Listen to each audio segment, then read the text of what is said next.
दुर्ग पद्म निवारिणी दुर्ग मच्छेदिनी दुर्ग साधिनी दुर्ग नाशिनी। पराम्बा अम्बा के बहुत रूप हैं, उनमें एक रूप है देवी का धूमावती। ये 10 महाविद्या में है। कितनी महाविद्या में है? सप्तम महाविद्या देवी धूमावती चा। 7वीं महाविद्या है धूमावती। बोलो बोलो कौन सी? हमारे मध्य प्रदेश में एक जगह है दतिया,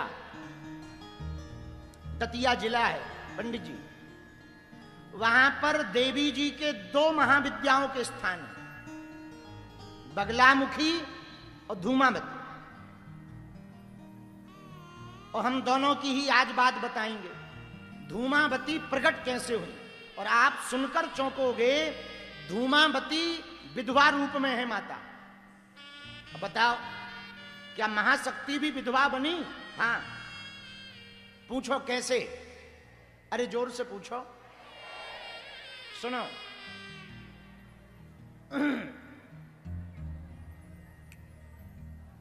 जब सती जी के मन में क्षोभ उत्पन्न हो गया, कतहु न दीख शंभु कर भागा।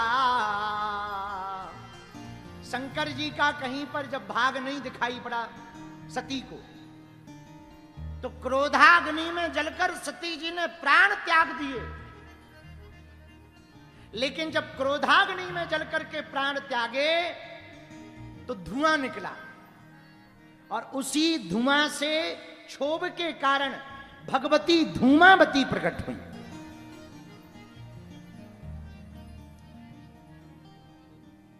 धूमावती प्रकट तो हो गई।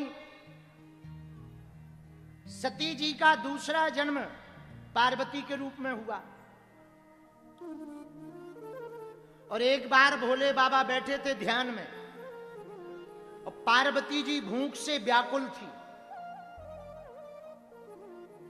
धूमावती मां के प्रभाव के कारण पार्वती जी को बहुत भूख लगी। यहां वहां देखा, कुछ भी भोजन की व्यवस्था नहीं दिखाई पड़ी, तो पार्वती जी शंकर जी को ही खा गई। हाँ, शंकर जी को खा गई। जब शंकर जी को खा गई, महाशक्ति है, साधारण थोड़ी है, महाशक्ति है, तो शंकर जी भीतर घुसकर बोले, देवी ये क्या है? पार्वती जी बोली, कुछ नहीं है, सीताराम हो गए। भूख लगी थी, खा लिया, कोई व्यवस्था है नहीं। क्यों?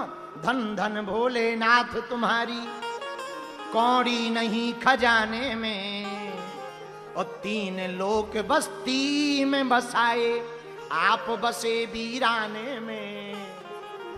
आपके पास तो कुछ है नहीं खाने की जुगाड़, तो शंकर जी बोले हमको ही खा गई। अब महाराज अब तो खप गए, अब तो कोई, अब हम क्या कहते?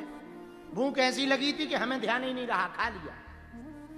जब शंकर जी को ही खा लिया, तो भगवान शंकर बाहर निकल करके बोले, भगवती ने बाहर निगल भी दिया, उगल भी दिया, निगलने के बाद उगल दिया, बाहर किया, क्षुधा शांत हुई। जब भूख मिटी, आवेश शांत हुआ, शंकर जी बाहर निकले, तो श्राप दे दिया धूमावती रूप को, जाओ आज के बाद तुम विधवा रूप में ही पूरी पृथ्वी पर पूजी जाओगी।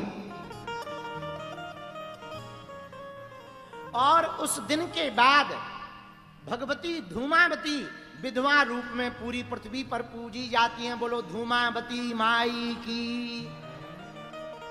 धुआं से प्रकट होने के कारण नाम धूमावती पड़ा। इनका वाहन है कौवा। क्या वाहन है? बोलो बोलो, कौवा। अच्छा, इनको भूख बहुत लगती है, बहुत भूख लगती।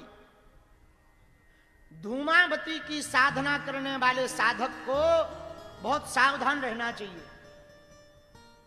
वैसे एक हमारे अच्छे गुरुजी थे, बड़े अच्छे तपस्वी महात्मा थे, वो हमसे कहते थे, पंडित जी सुनो, धूमावती की साधना गृहस्थियों को नहीं करनी चाहिए, दर्शन भर करना चाहिए, गृहस्थियों को नहीं करना, खासकर विवाहित को। हमने कहा क्यों? बोले लफड़ा हो जाता है। हमने कहा क्या लफड़ा हो जाता है? राम नाम सत्य हो जाता है,